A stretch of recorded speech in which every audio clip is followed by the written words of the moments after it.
All right, we'll say good morning. Good morning. Let us begin by thanking all of our sponsors.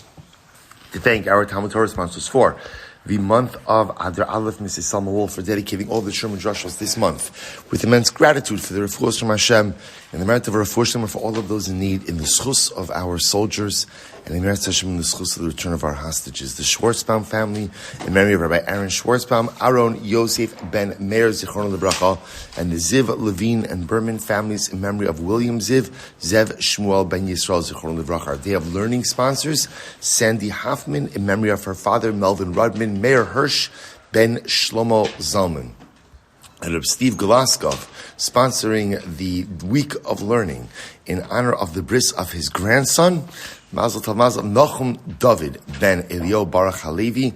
Mazel Tov, this little boy, Meir Hashem, should grow to be an incredible Ben Torah and give nachas to his family, to HaKadosh Baruch Hu, to Klal Yisrael, Meir ve'esrim shanim tovos.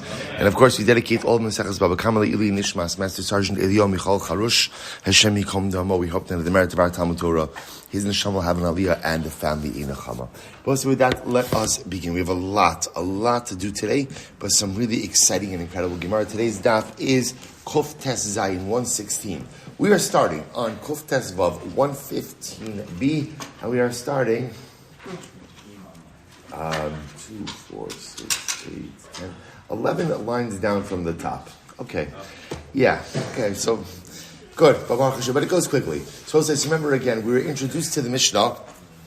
The Mishnah spoke about the case of two guys, right? Remember again, wine guy, honey guy. So honey guy's barrel, right? Honey breaks, barrel breaks, and the wine guy pours out the contents of his barrel in order to save the contents of the honey barrel. Remember again, this presupposes honey is more expensive than wine. So there are two models in the case.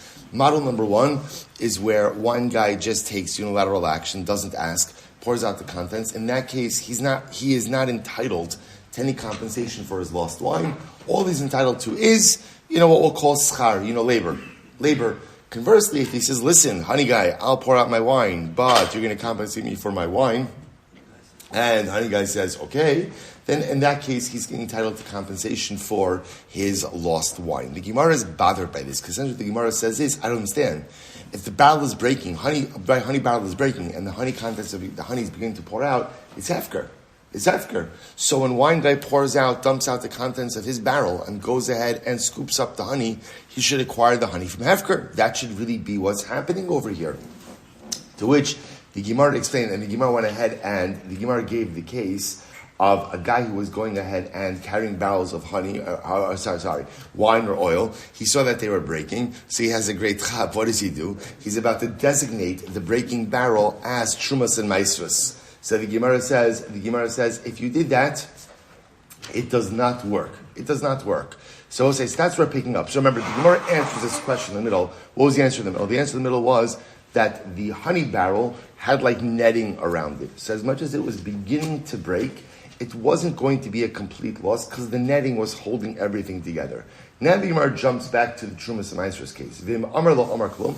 Is that true? So if I'm walking with a barrel of oil and it's breaking, and I say, you know what, this barrel should be designated as Trumas and Maasros for produce I have in my home. That such a statement is meaningless. Tanya we learned. Watch this. We'll say, watch this. I'm traveling on the road and I have money in my hand. Va'anas kenegdo, and I see that I'm about to be robbed. Right? I see there's a guy, there's a thief opposite me, and I can tell he's not coming for a shalom aleichem. So I say, so what happens? Lo yomar harei pero sheyesh li b'soch beisi michulolim amaos halalus. You know what? I have a great chap. What am I going to do? I want to go ahead and I want to redeem. Let's say, you could say, Rashi points out over here, like Meiser Sheni. I have Meiser Sheni produce in my house. So I say, you know what? Let the Meiser Sheni I have in my home be redeemed, or let the sanctity be transferred onto this money. And both say, what am I trying to do? I know I'm going to suffer a loss, right? I know I'm about to lose money. So I figure, which is not the nicest thing in the world, but I figure, you know what? Let HaKadosh Baruch Hu deal with the loss, right? Let the Meiser Sheni take the loss. So that's my chap. So I want to transfer the sanctity onto the money right before I'm robbed. That way, the money that's lost, it's Meiser Sheni money, which is still a loss, because remember again, Meiser Sheni is still mine to consume, but it's a Meiser Sheni loss as opposed to a disposable income loss. V'im amar, so you shouldn't do this. You shouldn't do this. V'im amar dvar kayamin. But if you said it, it works. So we'll say it does work. So the say, if this case works, then what? Then the Trumas and Meiser's case should work as well. Hakam asking, what's the case over here? B'shiyachol lahatzil. The both say the case over here is where, as much as I'm about to encounter a thief, but you know what? I could stand up for myself, and I could. It's not an absolute loss, or it's not a definitive loss. In other words, there's still the ability for me to save my money. So I'll say, if that's the case that I could save the money, so then even lechatchila should be able to do this. I will say, what's the case? The case is where I could save the money, but aliyah means it's going to be a little bit challenging to save the money, and I may or may not be successful. So in other words, there's a risk. There's a risk involved, but I may be able to save the money. That's why the halacha says you really shouldn't do this. You shouldn't suddenly decide to have this spiritual epiphany to transfer the sanctity of Ma'aser Sheni onto the money. Shouldn't do it. But if you did it, because technically speaking it's not a definitive loss, then it works. Okay. So the Gemara says, so it says, what you're telling me is, any situation where there's definitely going to be a loss, or even strong potential for loss, you really shouldn't use the potentially lost item for consecrated purposes. Is that true? V'hatanya, both listen to this case. Harush hayulo eser chavios shel tevel tamei. So I will say, here's the case. A guy has actually, Rashi points out to her, this is a case of a Levi. A Levi has 10 barrels of tevel. Tevel's untithed produce. That's tamei. So now remember again, I will say, a Levi himself is also obligated to separate out Trumas Meiser. Right? He's obligated to go ahead and separate a portion from the Kohen as well. In other words, even a Levi's portion of Meiser, he is obligated to go ahead and give a portion to the Kohen. So the Levi has 10 barrels of Tevel Tamei, and he sees one of the barrels is either about breaking, right? It literally means broken, but it means broken, breaking, or it was left uncovered. Now remember, what happens after you leave produce or liquids uncovered? They become unusable, right? Mashkin magulin. So what does he do? Omer harehi trumas ma'isra teisha charosel. So what does the Levi do? The Levi says, that barrel, the uncovered one or the broken one, that is going to be trumas ma'isr on all the other ones. So the Gemara says, but you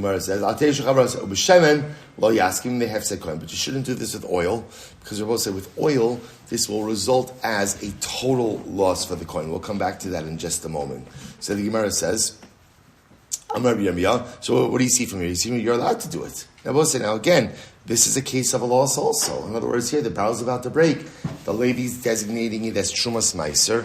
Is this not a case of loss? And yet you see you are allowed to do it. What's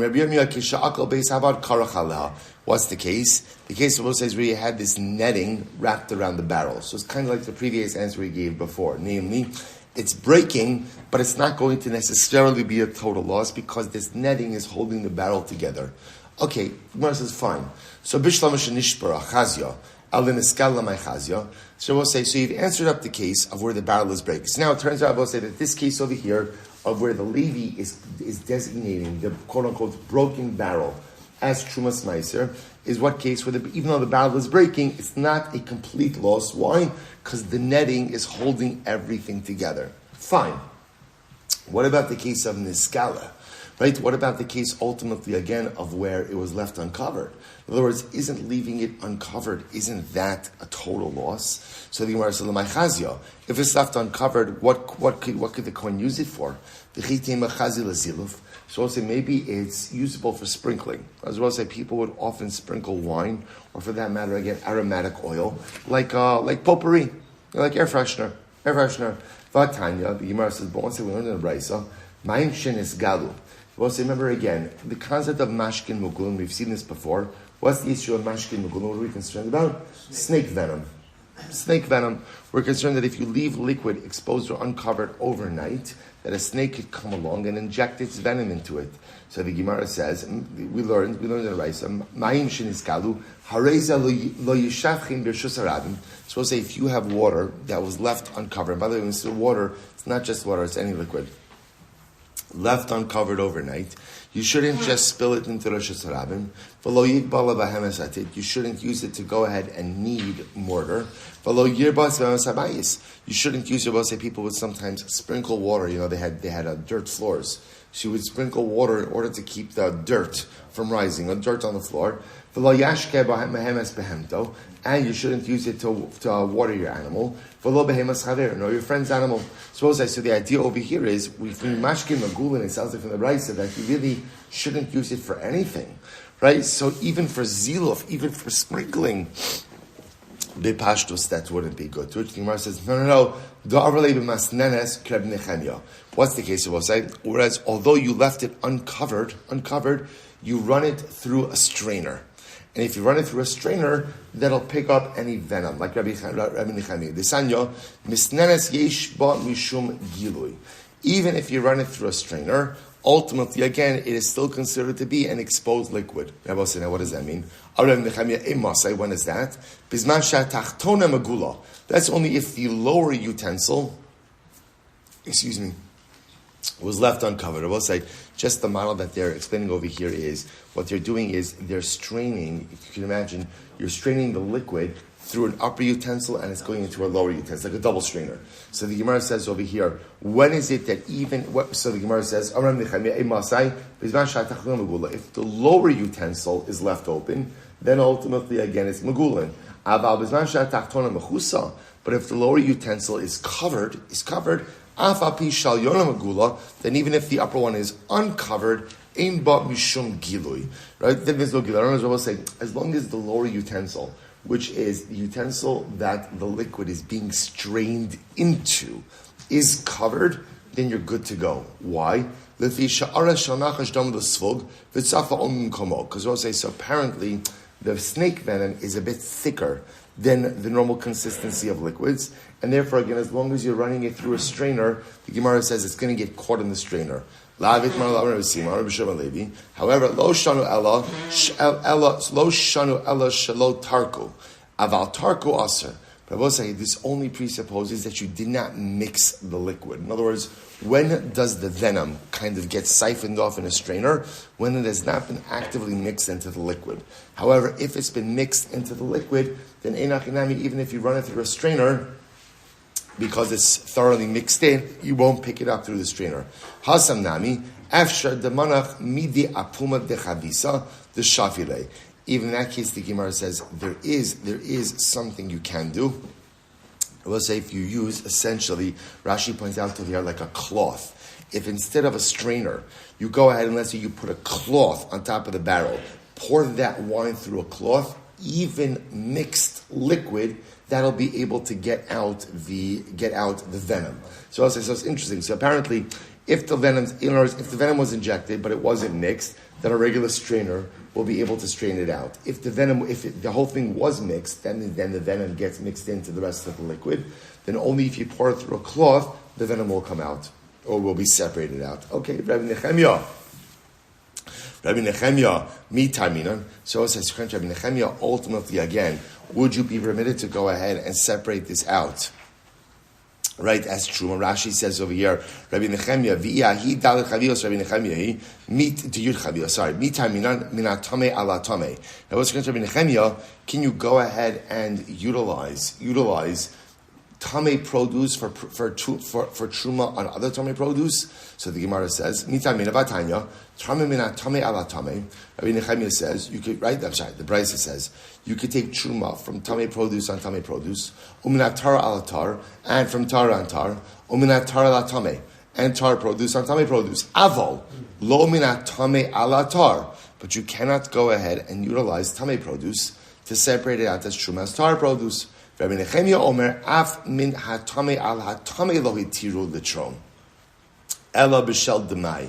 Rabbi Nechemia said, let's say you can't even use tame produce to go ahead and be used for tithing on other tame produce, except in the case of demai. So we'll say if that's the case, again, going back for just a moment, in the case of the 10 barrels, how would you be able to potentially utilize this uncovered barrel as trumas meiser for other barrels? To which the Gemara says, you're right. The Gemara says, hachanami b'shel demai. We must be talking about over here a case of demai as well. Fine. Maybe they have said coin. I will say now. Remember again. Back to the case of the 10 barrels. So remember again. We're dealing with the same case over here. Levi, right? We'll just call him Levi. Levi has 10 barrels. He needs to separate out Trumas Meiser, which is a portion to the Kohen. One of the barrels is about to break, or for that matter, again, one of the barrels was left open. So what does the Levi want to do? He wants to quickly designate either that uncovered barrel or that breaking barrel as the Trumas Meiser for the Kohen. Trumas Meiser for the Kohen. So we're now defining the parameters of that, right? Shabbos says, so if it's a breaking barrel, it must say that there's netting around this. That's not a total loss. If it was an uncovered barrel, it must be that there's the ability to run it through either the strainer or ultimately, again, the cloth on top of the barrel. And if it's Rabbi Nechemia, it must be talking about a case of demai. Fine. But the Brisa said, if we're talking about a case of oil, you really shouldn't do this because that would represent a total loss for the Kohen. So the Gemara says, I don't understand. Ma'ishna shemen, the Gemara says, Ma'ishna shemen, what's unique about oil? Deroi lahadlik. Because we'll say, what's unique about oil is, remember again, even if you have a barrel of oil that was left totally uncovered over the course of the night, so okay, you can't use it for consumption, but it's absolutely usable for kindling. So we'll say, that's what's unique about oil, whereas opposed to, let's say, other liquids, where if you leave it uncovered, it's a to-do. In other words, there is a strong possibility you won't be able to use it in its designated way. And even if you can use it, you have to go through a process. With oil, it's totally usable for kindling purposes. Wine is also usable for sprinkling. Maybe you'll say that sprinkling is not considered to be a bona fide form of usage. Shosin milog besela umezalfen milog b'shtayim. So I will say this is actually fascinating. So Shosin and Rabbi that I will say people would spend more on sprinkling wine than on drinking wine. Right? You could drink anything, right? But sprinkling wine, you wanted a particular aroma, right? Not aroma, a scent, right? You wanted a particular scent in your home. So I'll say you would actually use more expensive wine for sprinkling than for consumption. So Hagam asking, and what's the case over here? Bechadash. We'll say the case over here is with new wine. So apparently, new wine would not normally be used for sprinkling. Only aged wine would be used. Aharon Yosef.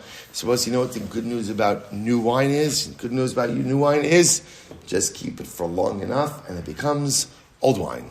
So the Gemara says, I don't understand why just keep it around. To which the Gemara says, Asi Beli de Takala. Now we'll say, here's the concern. The concern over here is if we're talking about, let's say, a barrel of wine that was left uncovered overnight, we're concerned to have you keep it. Why? Because if you keep it around the house, the concern is you may come to drink it. The Gemara says, Shemen nami asi lidei takala. We'll say, so oil also. I should have the same concern about oil, that you may come ultimately again to consume it. Why is only a concern by wine? To which the Gemara says, Demonach le bekli mos. Oil is easy. How do you avoid the potential takala by oil? Pour it into a disgusting utensil. In other words, I will say, if you go ahead and you pour it into a disgusting utensil, you're not going to end up using it like for salad dressing, or for cooking, because it's disgusting. The only thing you'll use it for is for light, is for kindling.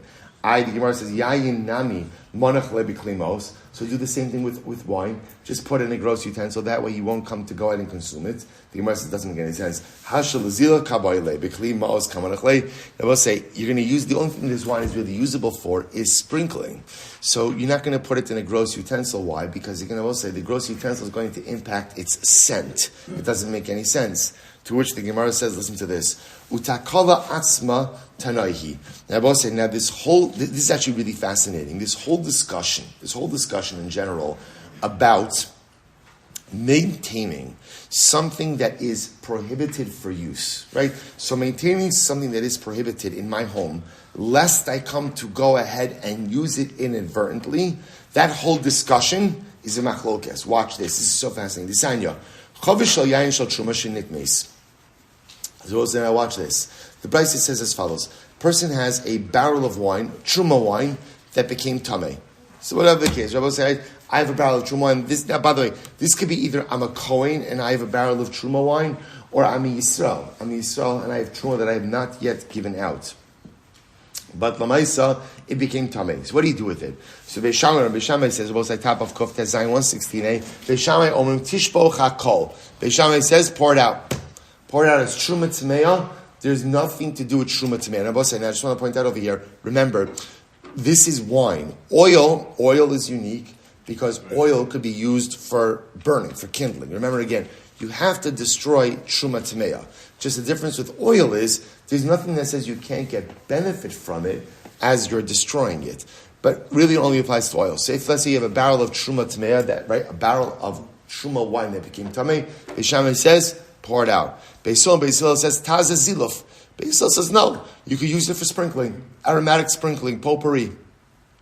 So the Gemara says, Rabbi Shmuel, Rabbi Yossi, ani achriya. So I'll say, Rabbi Shmuel, Rabbi Yossi says, the truth is, they're not really disagreeing. Why? The Gemara says, listen to this. Ani achriya, bebayis taza ziluf, ubesad that tishbach. It depends where the wine is. If the wine is in the, let's work backwards. If the wine is in the field, we'll say there's no ziluf, there's no aromatic sprinkling in the field. So what do you do if it's in the field? Just pour it out. What do you do if it's in the house? You can use it for aromatic sprinkling. So the Gemara says, fine.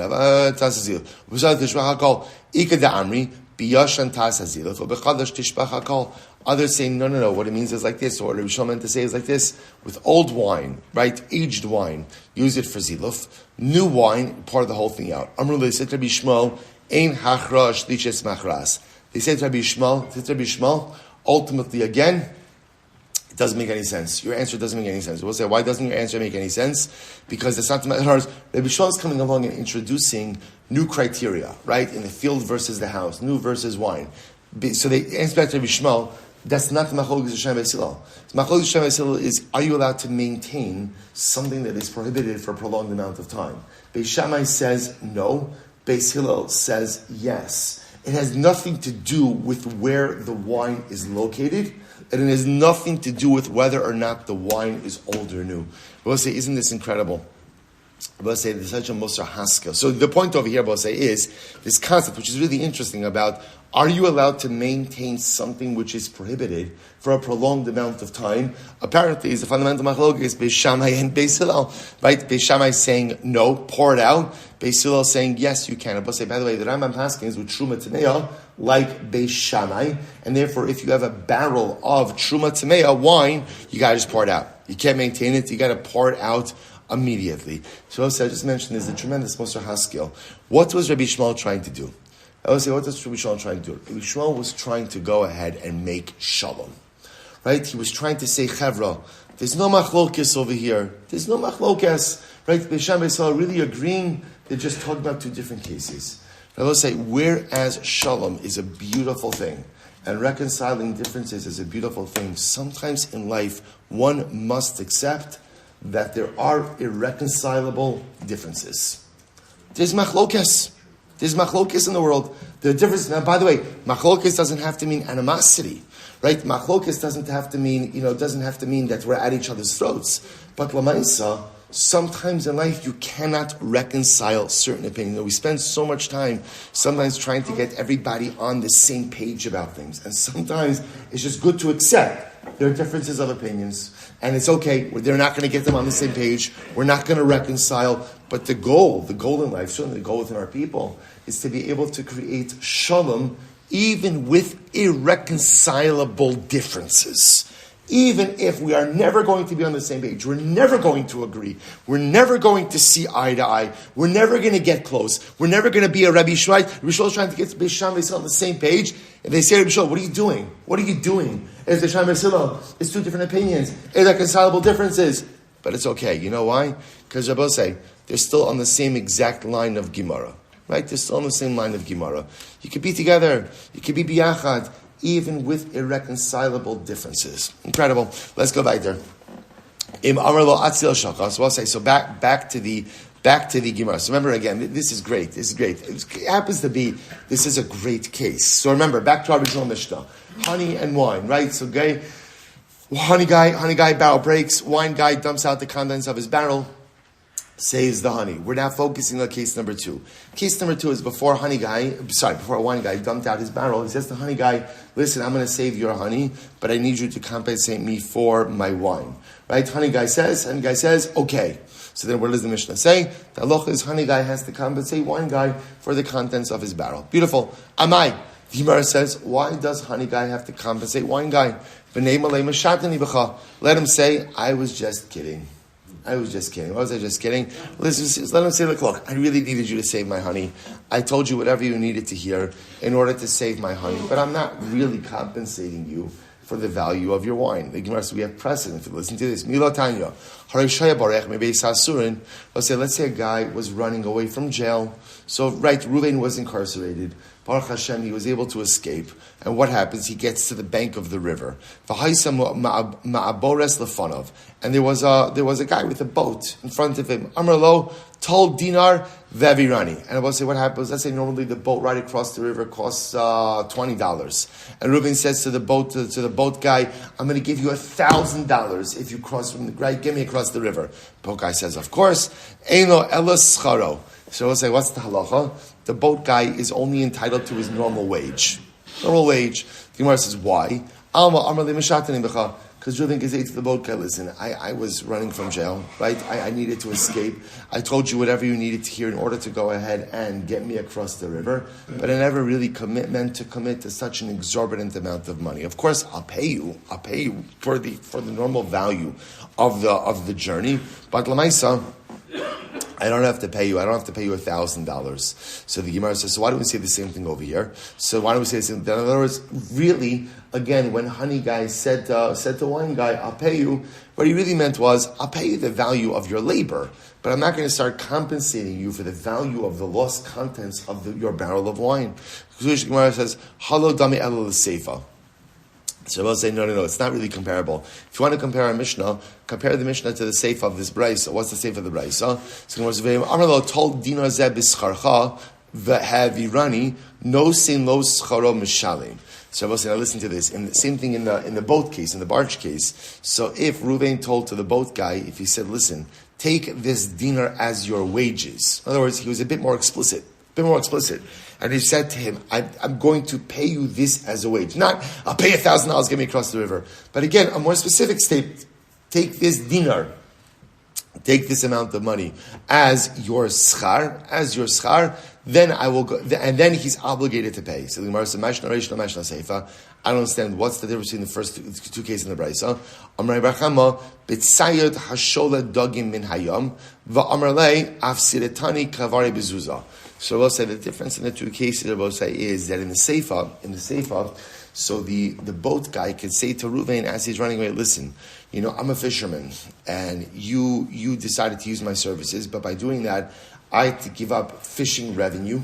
My fishing revenue would have been X amount of money, and therefore, again, I'm happy to give up my fishing revenue to go out and take you across as long as you agree to make me whole. So I will say that's comparable to our Mishnah. So in our Mishnah over here, when wine guy says to honey guy, listen, I'm happy to help you save your honey, but to do that, I have to give up the value of my wine. Will you be willing to make me whole? And honey guy says yes. So honey guy is on the hook, ultimately, again, for the value of the wine. Incredible. Good. So I'll say, Shatav nar chamoro. We'll say, it's also interesting, by the way, you see from the schema, like human nature. Human nature is that people will tell you what you need to hear in order to get you to do what they need you to do. So, and again, that's it's always been human nature. It's still human nature, and it's important to understand that yesod when navigating sometimes the complexity of human relationships. Okay, Gemara goes weiter. The Gemara says, "Shataf nar chamoro v'chamoro chamor chaver shelo yafimara." So we'll say then the Mishnah gave the same exact case, just this time not dealing with honey and wine, but dealing with donkeys. Right? Remember again, what was donkey case? I have cheap donkey, my friend has expensive donkey. Both of our donkeys get swept away by the current. And what occurs? I say to expensive donkey guy, I say, listen, here's the deal. I'll let my donkey go, right?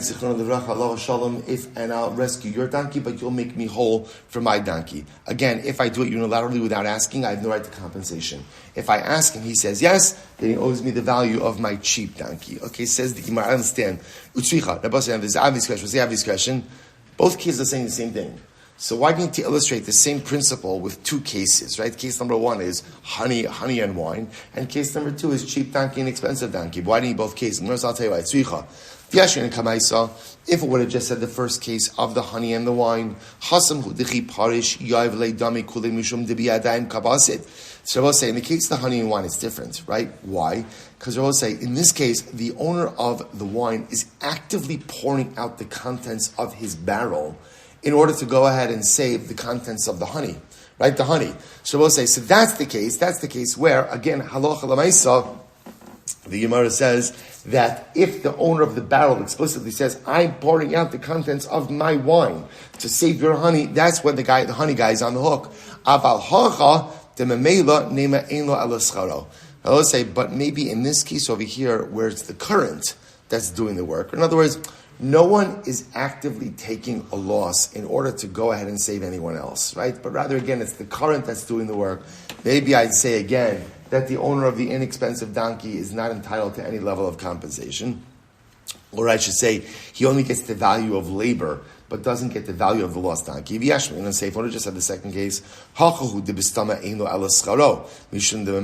it's only in the case of the current, right? Where if the owner of the inexpensive donkey never works this through with the owner of the expensive donkey, that he only gets labor but doesn't get the loss of his donkey. Aval hasam debiyadayim. I will say maybe in the first case, since the owner of the wine is actively pouring out his wine, maybe even if he doesn't explicitly articulate this to the owner of the honey, he's still entitled to compensation. Therefore, it's tzricha. Okay, so we need both cases. Fine. Both say, watch this. This is great. Both say, watch this case. This is so exciting. Okay, two guys, donkey case, right? Two guys. Inexpensive donkey, expensive donkey. Right? So Rabbi says, so what happens? So cheap donkeys, I'm just going to call them both donkeys instead of people. Right? It's it's not, I don't mean to be disparaging. Just for illustration purposes, it's a little bit easier. Right? So it says, what happens? So remember again, two donkeys in the river, both getting swept away.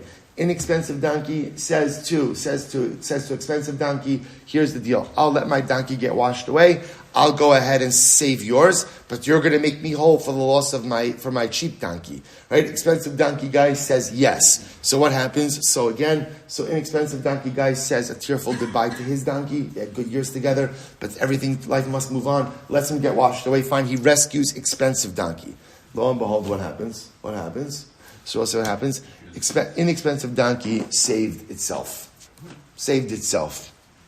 Good mussar in life as well. Don't rely on other people to save you from the currents of life. Save yourself. So what happens? Sure enough, so inexpensive donkey is walking around on the shore, right on the shoreline. So what happens? So yarla hatzila va'alo shelo me'elav mahu. This isn't going to look at Rashi. Vala shalom elamau. Mi'armina me kara da'afgrei ka'avudami u'mechayiv lohech l'shalomei v'hadar zacha be marei me'afkera odilma kevan d'salaksak. So what's the shaila? So now owner of expensive donkey says to owner of inexpensive donkey, Baruch Hashem, your donkey has been saved. I owe you nothing. Owner of inexpensive donkey says, no. You owe me the value of my inexpensive donkey. This donkey now, that's a hefker donkey. But you better believe it, I'm going to run over and acquire him now as well. So I'll say, so now maybe inexpensive donkey gets two things. He's still entitled to the value because that's what they stipulated. So let's say inexpensive donkey was worth $500. So he's still going to get $500 from the owner of the expensive donkey. Plus now, there's a hefker donkey standing around over there that he has the ability to acquire as well. So the shaila essentially is, when the inexpensive donkey essentially, quote unquote, saves itself, is the owner of that donkey still entitled to compensation? Or does the owner of the expensive donkey have the right to tell him, listen, there's your donkey, just go take back your donkey and shalom Am Yisroel. Incredible. So Amarle Mishamayim Rechimu Alei. Now both saying the truth is, owner of inexpensive donkey is entitled to compensation as they stipulated.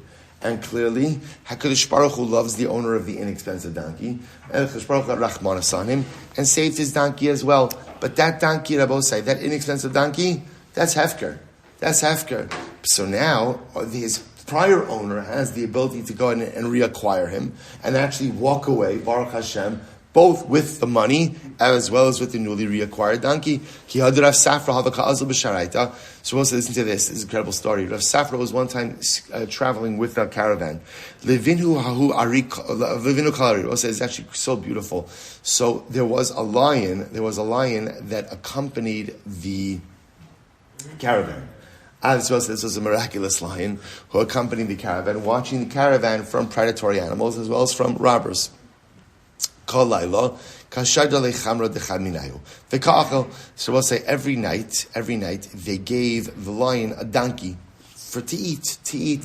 So everyone in the caravan had an obligation. They had their day, right, where they had to donate the donkey. So the Meir says, Kimata zimni Rav Safra, when Rav Safra's donation, right, it was his turn to go ahead and give the donkey. Shadr lechamra, he sent the donkey to the lion, and ultimately the lion would not eat Rav Safra's donkey.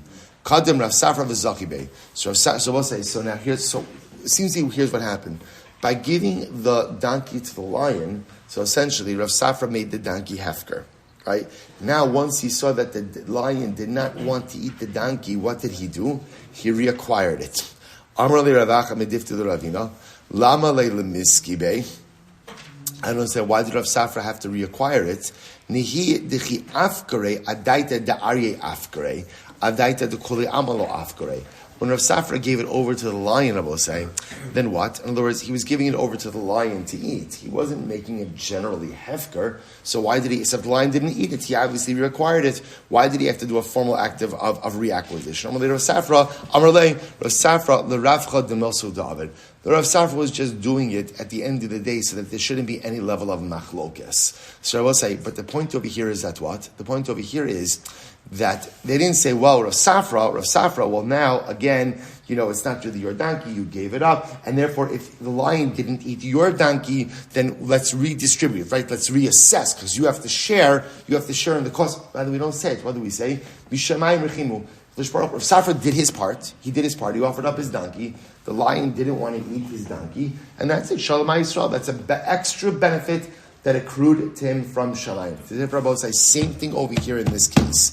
If the owner of the inexpensive donkey made the stipulation with owner of expensive donkey, I'll let my donkey go, I'll save your donkey, you'll pay me the value, $500 of my inexpensive donkey. Owner of expensive donkey says, yes, I'll do it. Sure enough, again, owner of inexpensive donkey says goodbye to his donkey, rescues expensive donkey, brings him on shore, and what does he see? Baruch Hashem, inexpensive donkey saved itself.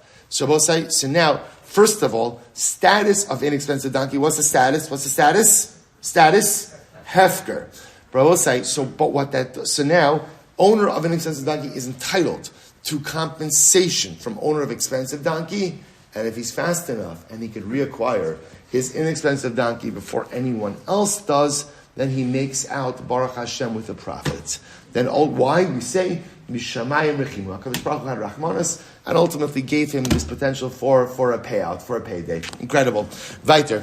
Rav Meir. Let's watch this. We'll say another fascinating case. Yorad lahatzir v'lo hitzilu mahu. Wow. I will say same case. They stipulated, right?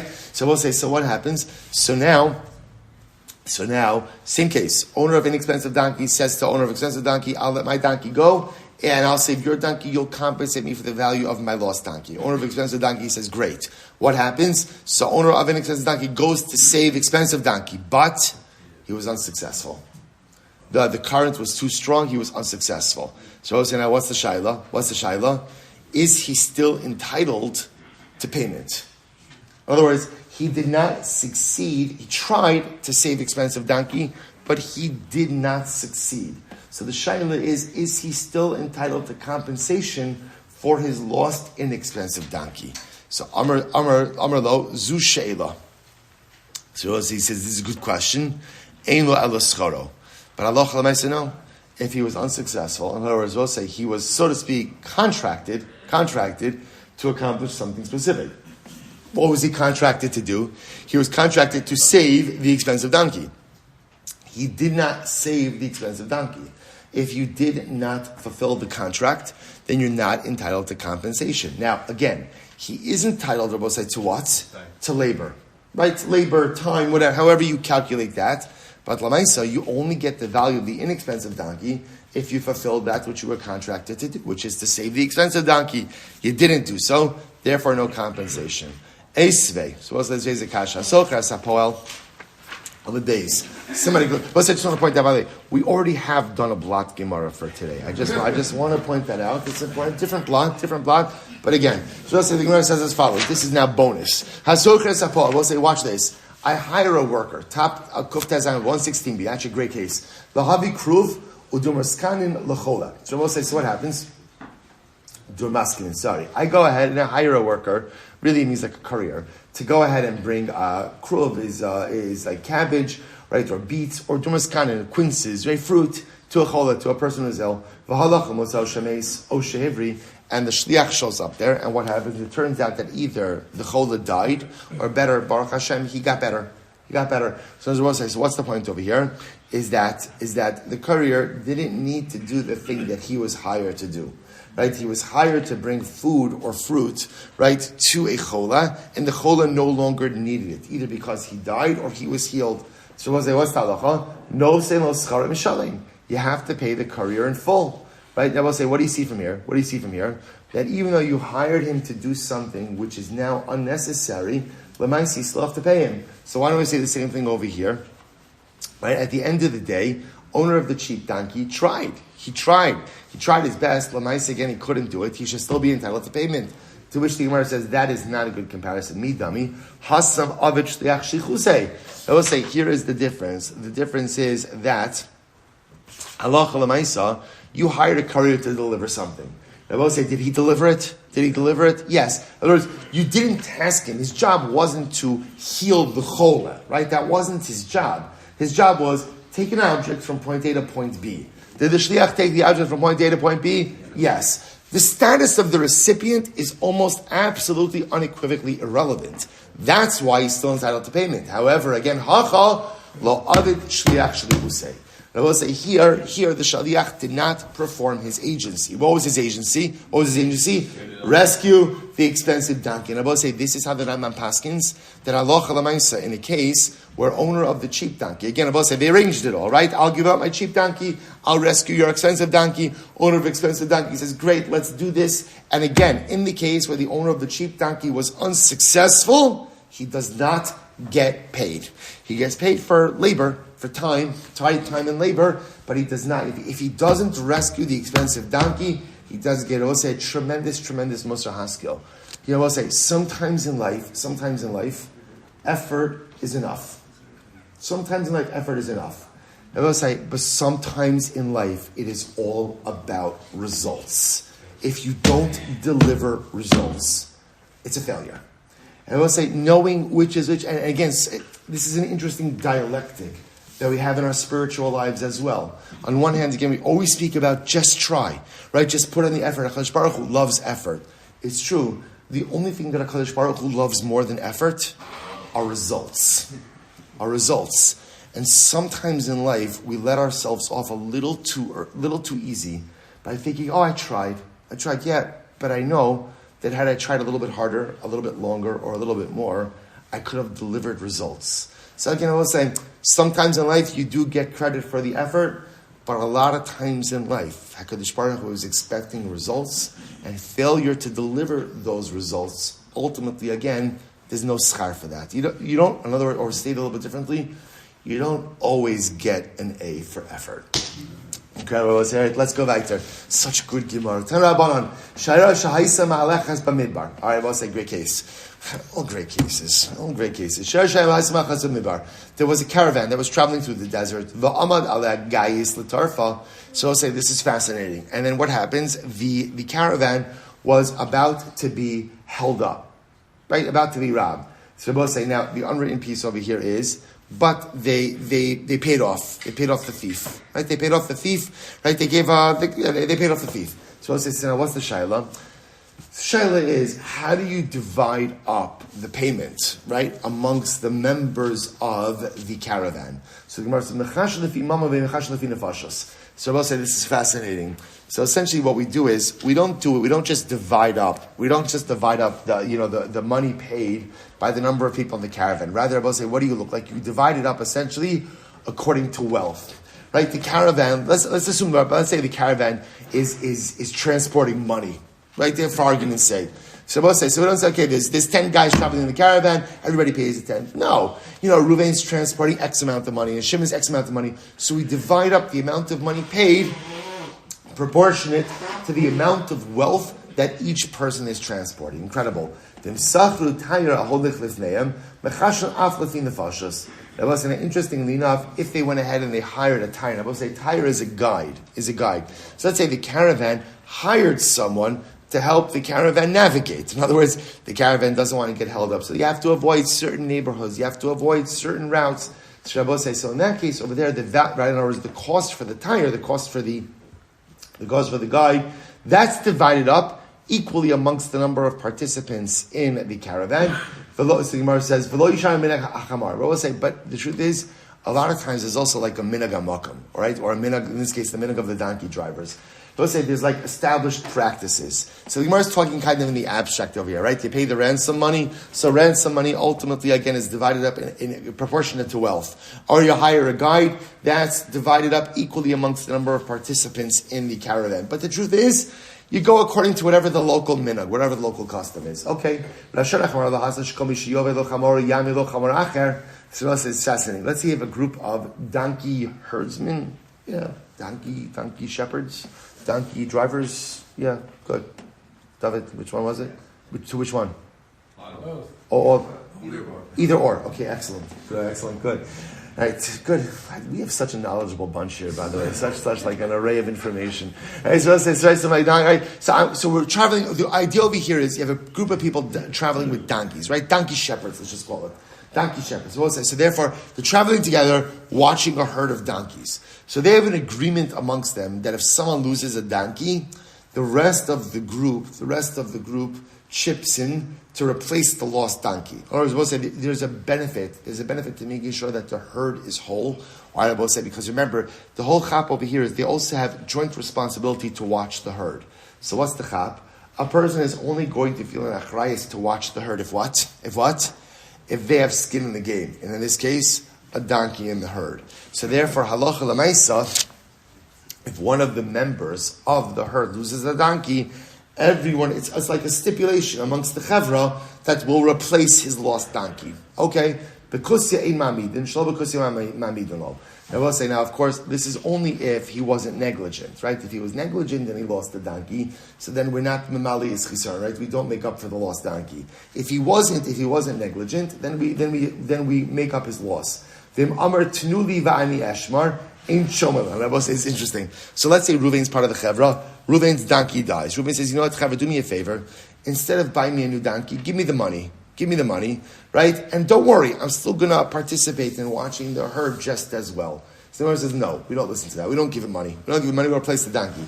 So the Gemara says, pshita, that's obvious. And we'll say, that's not the stipulation. The stipulation is that when again, we'll say, this is talking about group dynamics. This is not necessarily a halacha. This is talking about over here that this was often how these type of groups worked.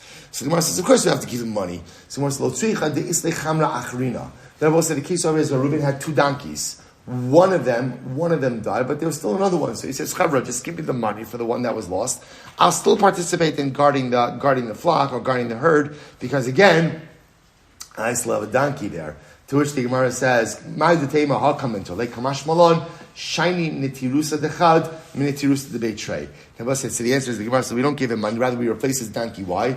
Because you can't compare watching two donkeys with watching one donkey. So therefore, I will say we have a vested interest in replacing his second donkey, so that he's even a more vigilant watchman. All right, beautiful. Tanabanon svina shaisa malachas biyam amrala nachshal tova vekilu masa. We'll say great case. Listen to this. Chevra's traveling on a boat, and I will say what happens.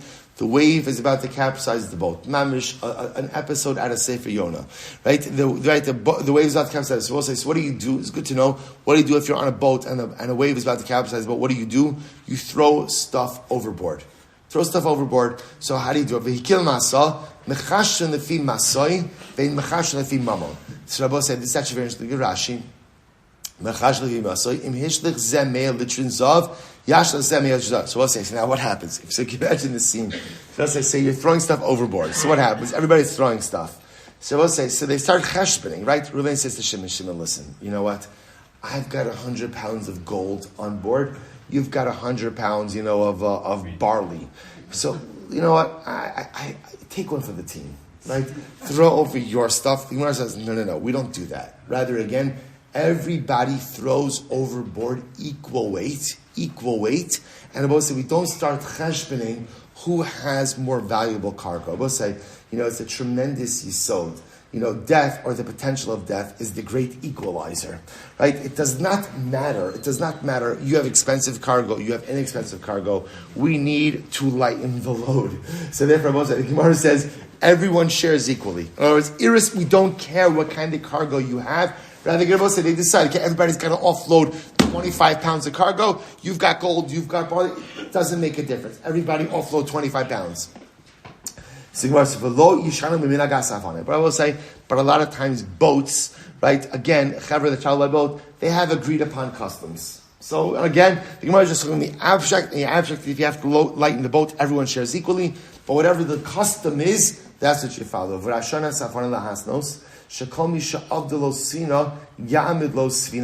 we'll say similarly again, when you have I guess for lack of a better term, you call it like an armada, right? You have like a fleet that travels together. So the chaver and the fleet, they could agree that if one of the chaver loses a boat, right, everyone agrees to go ahead and chip in to get him a new boat. Because there's added benefit to the chaver traveling together. Okay, so the Gemara says, however, this is only true of the lobikus, in mamidin, shalobikus mamidin. But it's only true about say if he loses the boat. If he loses the boat because he was negligent, then the chaver doesn't agree to make him whole. But if he lost the boat not out of negligence, then ultimately they'll make him whole. So the Gemara says, "V'i pirish lemakom shenas sfinos holchin in ma'amidin." I will say, but if one of the captains decides to take his boat to a place where people don't normally take their boats, then under those circumstances, again, the rest of the chaver is not going to make him whole. So the Gemara says, it sounds like negligence. So pshita, that's obvious. But it's so interesting. Lo tzricha de benisan merchaki chad ashla, ubetishe merchaki tre ashla. So we'll say the way it works is like this. In Nisan, essentially during spring, you only have to keep your boat one rope's length away from shore. I guess the water's deeper, right? So you only have to be one rope's length. In Tisha B'Av, which is after the summer, water levels are lower. You need to be 2 ropes lengths away from the shore. And what happened? The Ka'azli Biyomi Nisan Lemakom Tishrei. And then we'll say what ended up happening. In the days of Nisan, he went to the place of Tishrei. So Ma'ad Tema Dov Sheinakit Va'azil. You might have thought again, I will say, this is still a normal place. In other words, he just made a mistake. The captain made a mistake about where he could take his boat to. So I will say, you might have thought that this is not called negligence, right? Because again, he's still operating his boat in a place where boats are normally operated. Just what? It's just wrong month.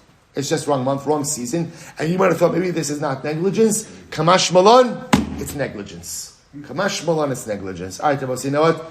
Whew.